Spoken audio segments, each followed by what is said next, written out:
Hello and welcome, friend. My name is Trisha, and I recently ended my marriage of 18 years. As a newly single, middle aged person in a small Midwestern community, I found myself adrift, unsure of what to do with all of the time and energy now much more freely available to me. And these questions kept popping into the back of my mind whenever I was conversing with friends and family. But what they all boiled down to is this: how do you single? So I decided to start asking people to share the gems of wisdom they've gained along their journeys. Joining me in this episode is Kerri Baillie. I met her in the online solo community found at petermcgraw.org/contact. Kerri is a nearly lifelong solo, and I find her drive, determination, and pursuit of her goals to be absolutely captivating and exciting. Kerri is a person who has made it a personal challenge to say yes, a challenge I was particularly grateful for when she said yes to joining me on this podcast. Let's get to it. Kerri, thank you so much for joining me today. First off, tell us your story. I'm a 53-year-old single, lifelong solo woman.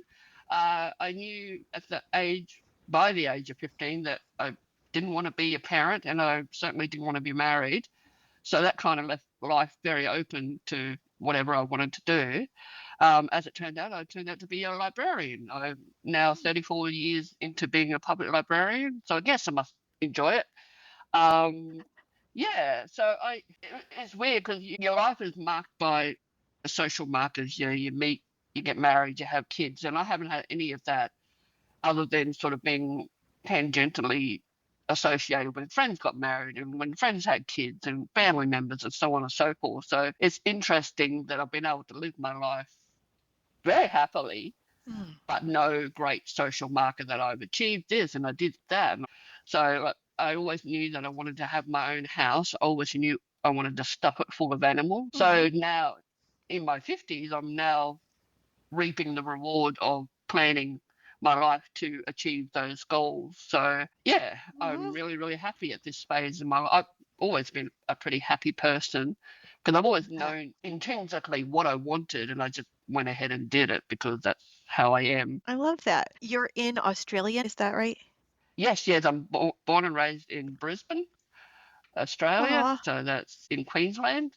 And yeah, so I have traveled a little bit, not a huge amount. That's more a retirement goal because I know you guys over in the States have the same issue as cost of living being so ferocious. Yes. So I can either travel or I can pay a mortgage. I can't do both. So All right. at the moment, we're paying mortgages and enjoying home life. And then, so yeah, I'm very lucky that my plans are so far falling into place. I've got a healthy retirement fund and I'm 7 years out from retiring. So I'm starting to Lovely. make some concrete plans about what I want to do in my retirement at 60.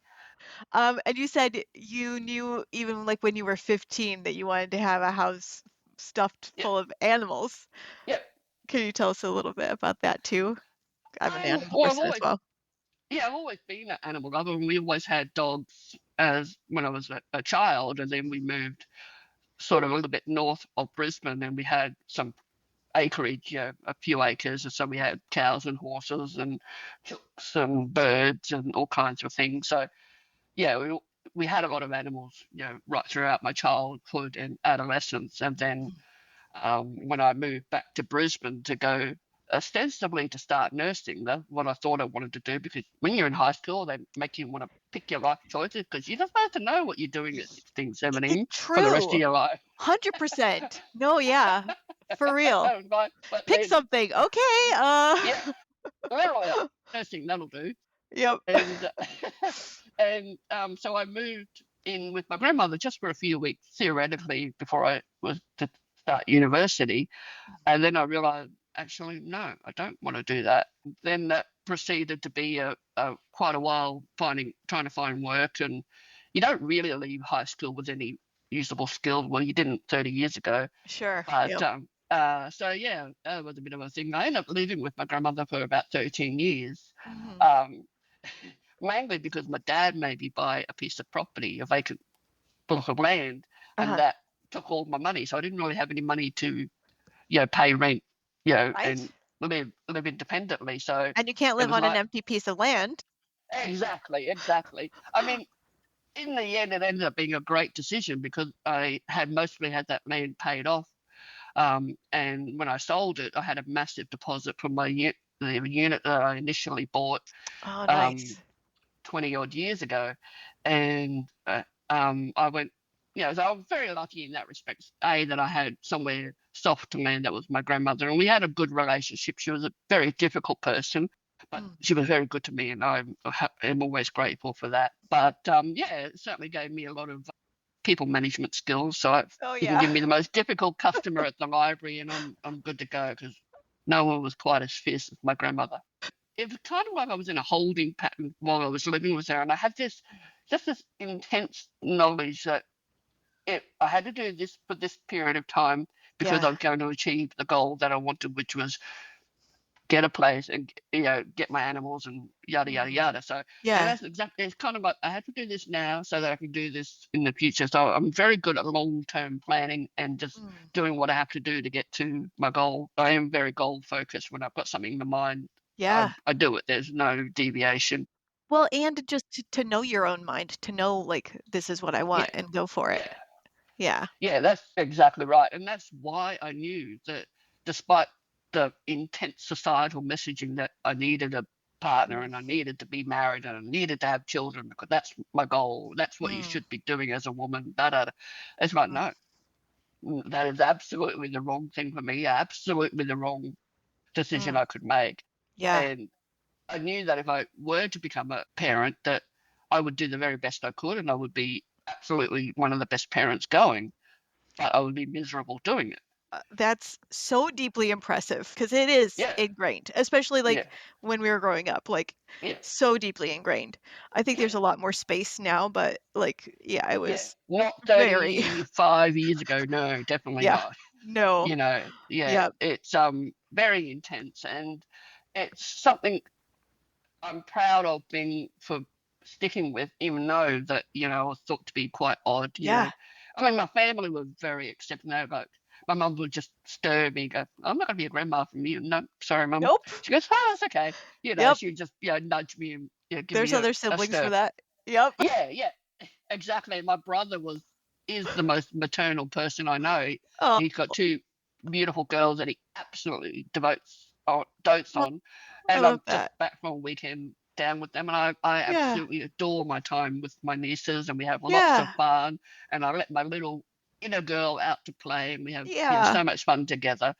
But yeah, Oh, I'm happy that I get to spend, I really 100% immerse myself in the time. And yeah. then I come home and I'm like, yes, I miss them terribly all the time, but Yeah. I also enjoy that I come home and I don't have another person, Yes. yeah. So, Yeah. yeah, I mean, it sounds selfish in that way, I guess, but Mm. it's the right decision. Like, when I'm there, I'm 100% there, Hmm.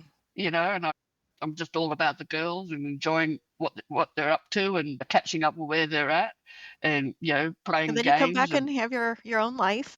yeah, yeah, Yeah. yeah, Well, that leads me into my next question perfectly. What are some of your sort of weekday routines and what's your yeah. average week like? Okay, well, it rolls around very quickly. I feel like I would channel my mother going, "How come it's August already? Where did the Uh-huh. time go?" But like for me, I get up really early, around 3:30, 4 o'clock most mornings.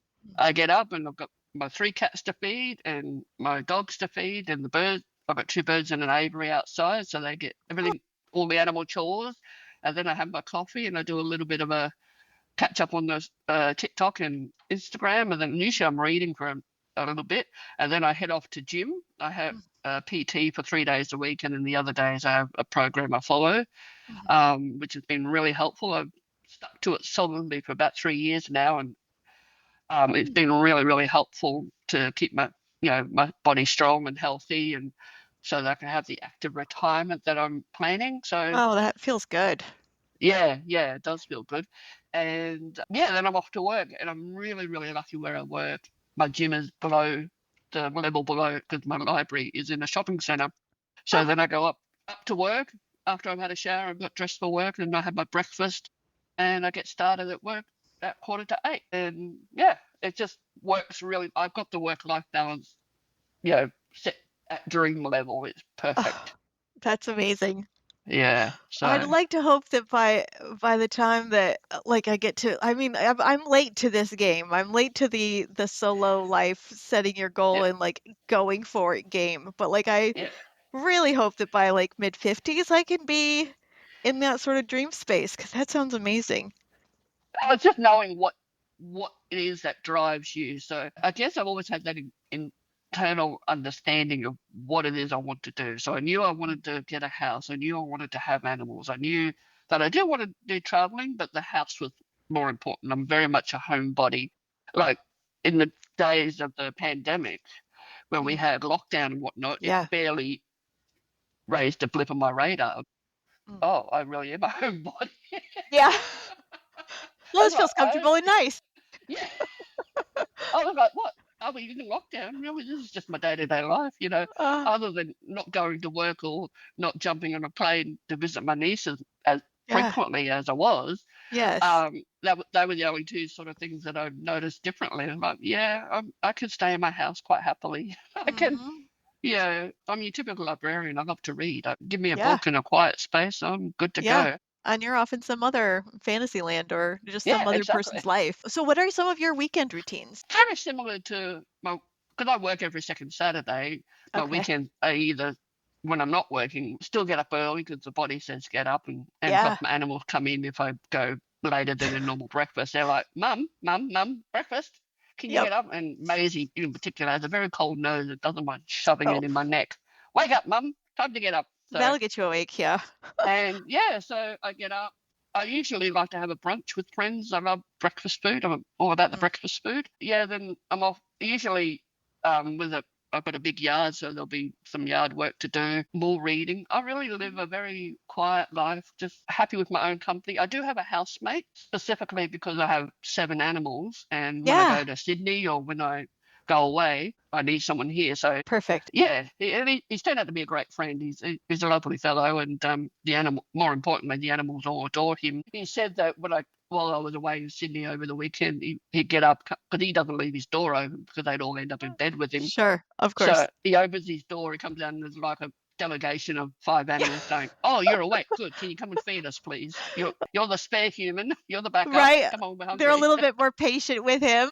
Yes. Oh, Yeah. that's great. Carrie, so you seem like a person that just really enjoys your own company, but Yeah. everybody goes through bouts of loneliness. Can you share about a time that you've experienced loneliness? I used to find New Year's Eve lonely because it was always about, you had to have a partner for the big Ugh. romantic kiss and all that. Yep. And yeah, I got to hate New Year's Eve because of that, because you stand around at midnight and everyone would be hugging and kissing. You're like, oh, I'll Ugh. just go over in the corner here and hop away. I mean, yeah, you Yep. grow out, Yeah. but I have had some great New Year's Eve. I used to do modern jive dancing, the type of dancing you see in Dirty Dancing, the movie, and it was Fun. great. I had a real cool bunch of friends. We did a New Year's Eve ball at the City Hall in Brisbane. Got to be 15 years ago, 18 Oh, years ago. yeah. And it was a heap of fun. And we were dancing right up until midnight. And we were all, like, none of us were partnered up. So we Oh, were all just hugging each other. Yeah, it was yeah. just really lovely. That And sounds so I so had some, inclusive.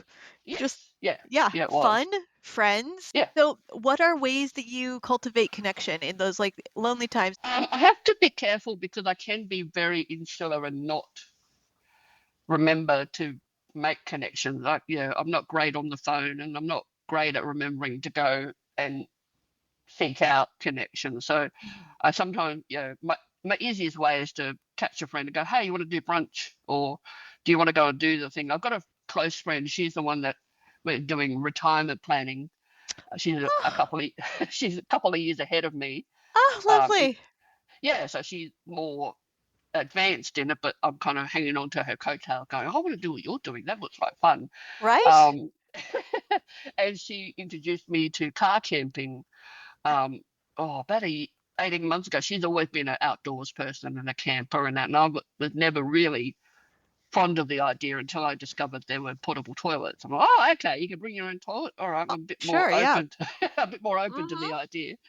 And Yeah. then I had a reason to need another car, and my dad said my uncle, who has sadly recently passed away, his So sorry. Prado, which is a big four-wheel drive, was for sale. My auntie didn't want to deal with selling it privately, Sure. and she didn't want much for it, and it was an old car. Well, that'll do for the time being.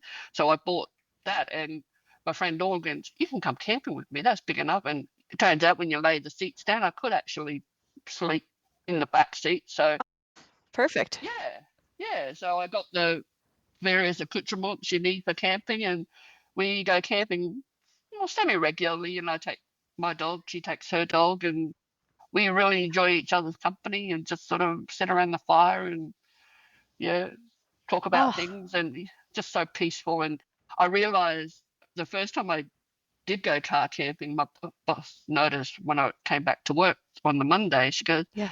"Wow, anytime you want to go camping, because normally I take the Friday off to have a long Yeah. weekend." She said, "I'm going to approve it because you are so much better, like Aw. so much more relaxed." Yes, apparently I do need outdoor fresh air and Yeah. time away from the phone because we go camping. I don't have great reception, so you don't get stuck on Yeah. the phone doom You're literally scrolling. unplugged. Yeah. Yes, yeah.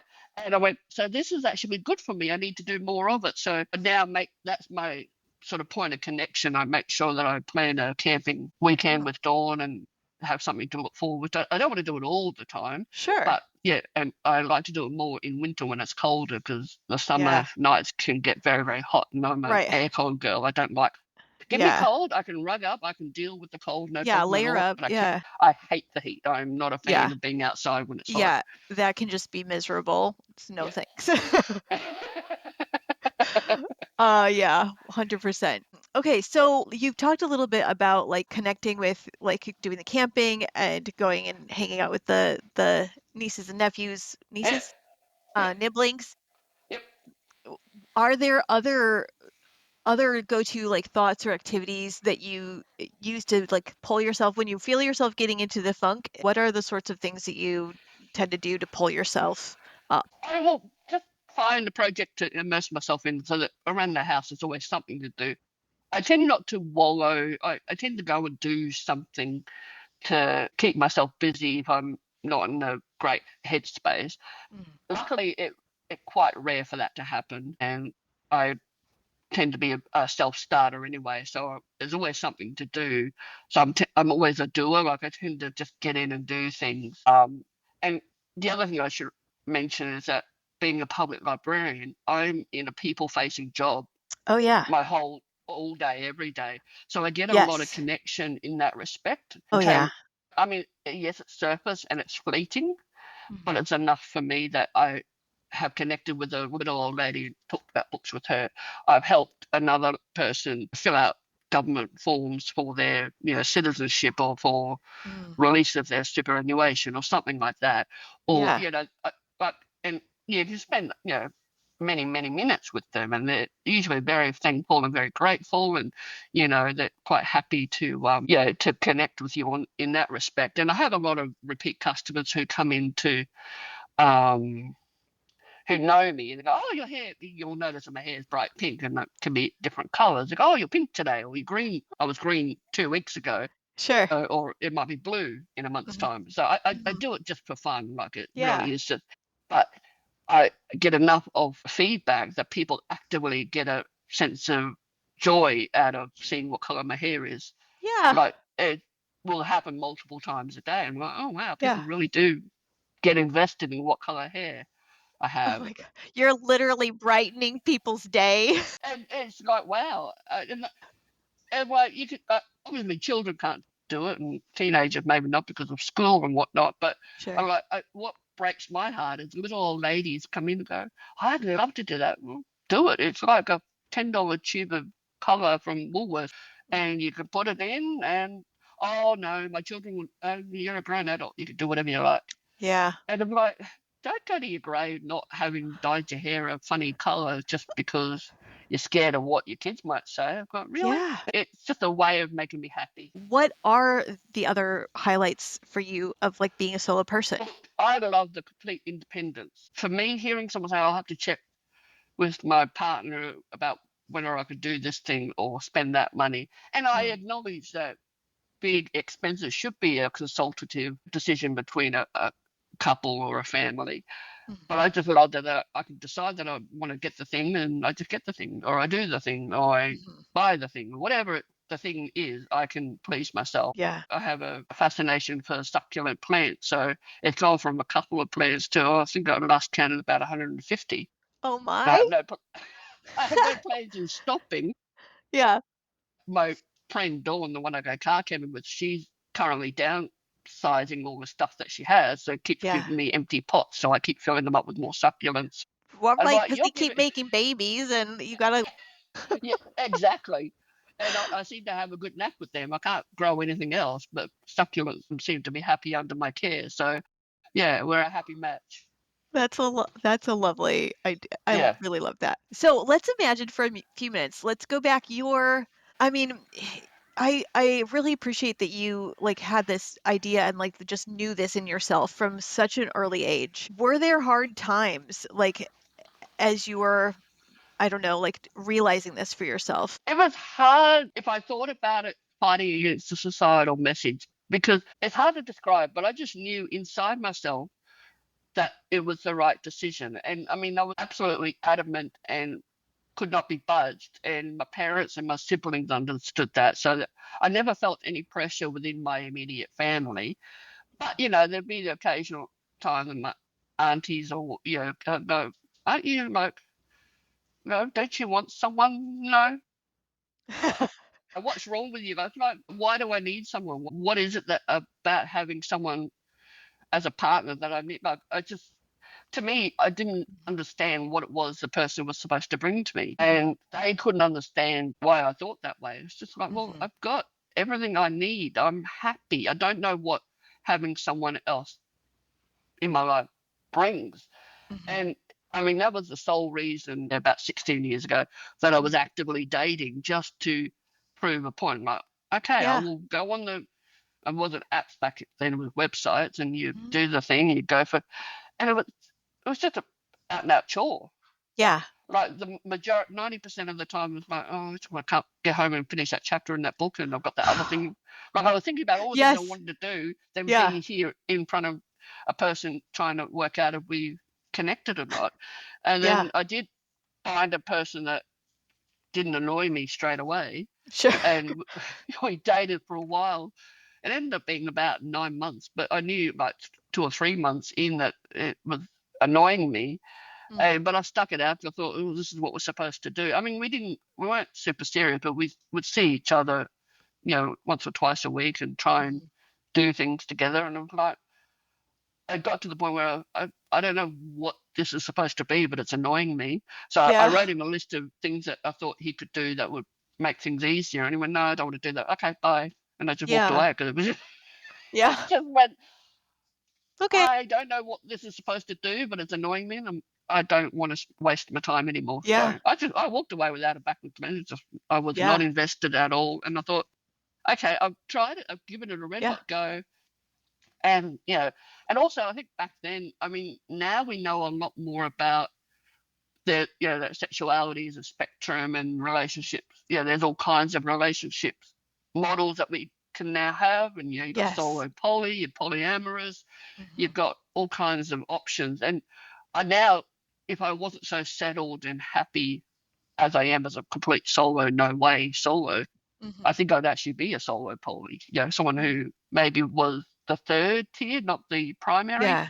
To have someone like a group of people I could hang out with and enjoy and Mhm. be close to Mhm. and have fun times with.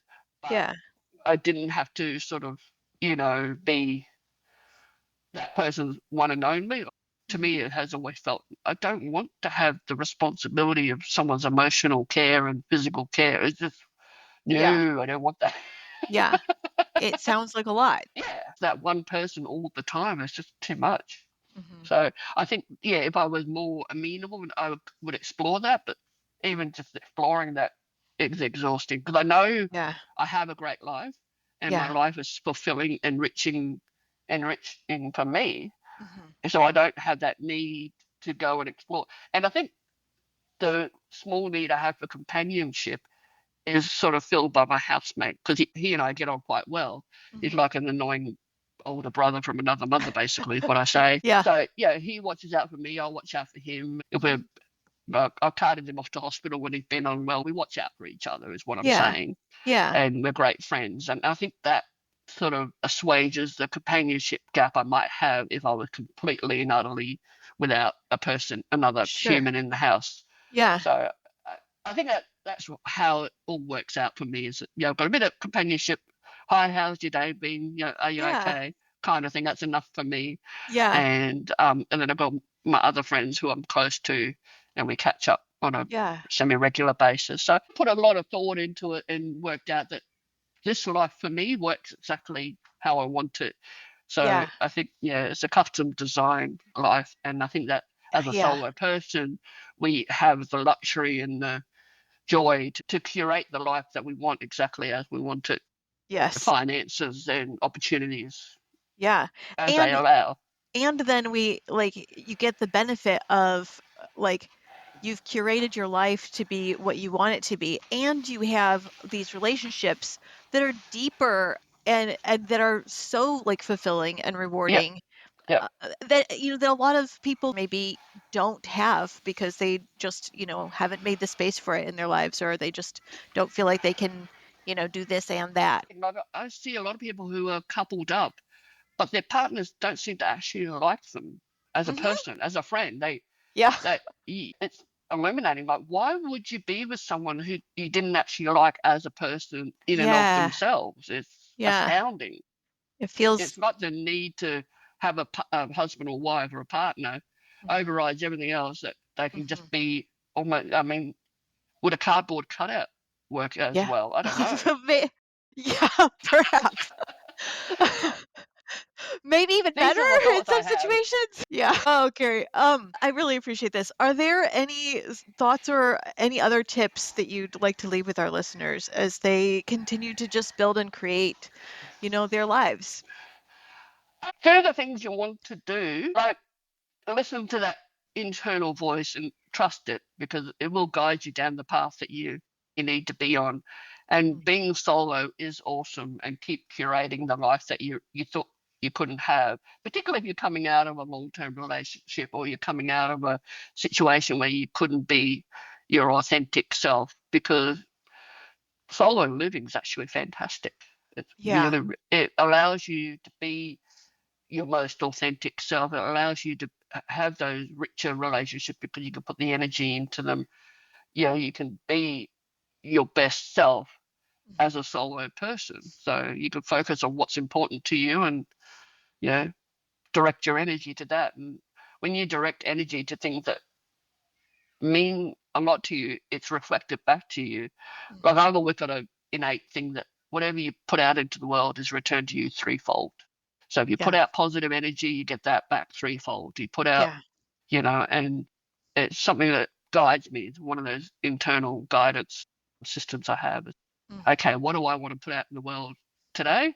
And I Yeah. try to always be positive. I try to always be thoughtful. I mean, like human, I goof at times, Mhm. but for the most part, I think that's why I have such a great life, is that I've tried to be a person that adds value to Yeah. the world You've put without you've taking. put all of this out and you've gotten so much in return, threefold Yeah, in return. yep, Yeah. absolutely. I love that so much. Thank you. Thank you for I've got goosebumps. Thank Thank you, you, Kerri, Tricia. for sharing today. Like this is so helpful, and it's really good to hear your story. So I appreciate Thank you. you. I hope that you were able to glean some gems from our conversation and will join me next time for a new guest. Please like and subscribe to hear more, share with friends far and wide, and feel free to text me with questions or any thoughts you had. I'm grateful for you and look forward to connecting, sending lots of love your way.